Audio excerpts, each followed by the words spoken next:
গ্রামের মানুষ খাল থাকলে, খালে পানি থাকলে কি কি উপকার হয় প্রত্যেকটি মানুষ আপনারা বুঝেন।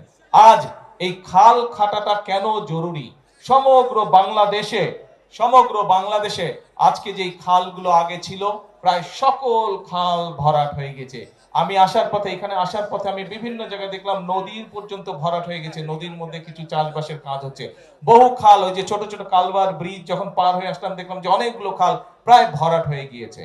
এই এলাকাতে যে খবর নিয়ে আমি জানলাম, এমনকি বর্ষার মৌসুমেও খরা হয়, অনেক জায়গায় পানি পাওয়া যায় না। ঠিক এই কথাটা কি ঠিক?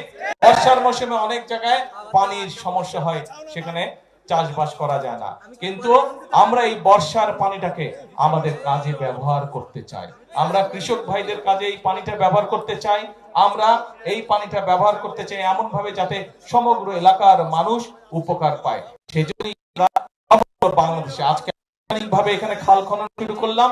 সমগ্র বাংলাদেশে ইনশাআল্লাহ আগামী 5 বছরে আমরা প্রায় 20,000 কিলোমিটার খাল খনন করব, যাতে করে এই খাল খননের মাধ্যমে একদিকে আমরা বর্ষার সময় হঠাৎ করে উজান থেকে পানি চলে আসে, নদী খাল সব বন্ধ হয়ে যাওয়ার কারণে উজান থেকে যখন হঠাৎ করে পানি আসে তখন দেখি যে আমরা নদীর খাল বিলের আশেপাশে যে বাড়ি ঘরগুলো আছে মানুষজনের, সেগুলো ভেসে যায়, গরু ছাগল ভেসে যায়, মানুষের কাপড় জামা নষ্ট হয়ে যায়, ঘরের জিনিসপত্র নষ্ট হয়ে যায়, ঘর বাড়ি নষ্ট হয়ে যায়। এইরকম সমস্যা যাতে না হয় আমরা চাই খাল খননের মাধ্যমে উজানের সময়, বর্ষার সময় যে অতিরিক্ত পানিটা, সেই পানিটা আমরা ধরে রাখবো। কারণ উজানের সময় যে পানিটা আসে, আপনারা প্রত্যেকে এইটার অভিজ্ঞ, দেখেছেন আপনারা, 7 দিন 10 দিন থাকে, তারপরে সেই পানির খবর নাই, আবার চলে গেল পানি, তাই না? কিন্তু এই পানিটা যদি আমরা ধরে রাখতে পারি তাহলে কি সবার উপকার হবে? সবার উপর।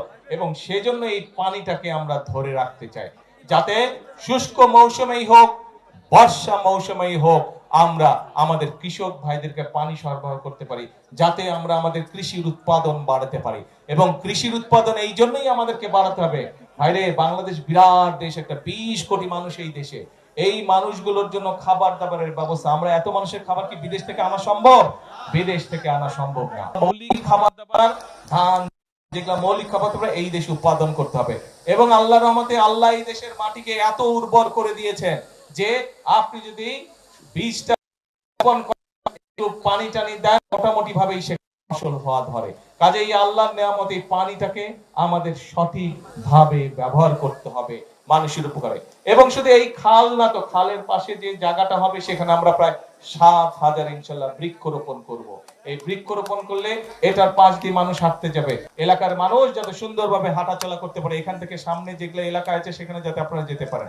কাজেই আমাদেরকে সারা দেশে আমরা এইভাবে খাল খনন কর্মসূচি শুরু করেছি আনুষ্ঠানিকভাবে। আজকে এই খাল খননের মাধ্যমে আমরা যেরকম পানির সমস্যার সমাধান করব, একইভাবে এই খাল খননের মাধ্যমে আমরা দুই পাশে ফলের গাছ লাগাবো, দুই পাশে যেগুলা মূল্যবান গাছ আছে সেগুলা লাগাবো, যাতে দেশের সম্পদ বৃদ্ধি হয়।